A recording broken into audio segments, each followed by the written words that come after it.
quick little video Cool. here, guys. Quick little video here.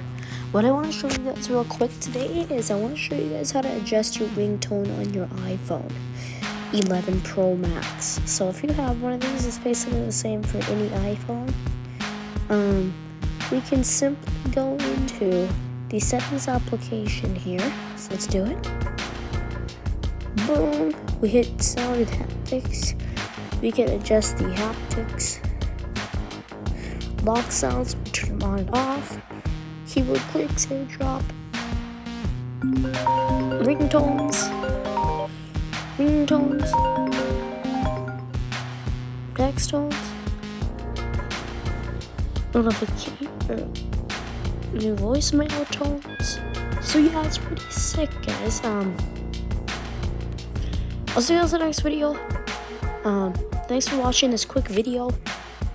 Just a very quick video. Wanted to show you guys how to do that. See you in the next video. Peace.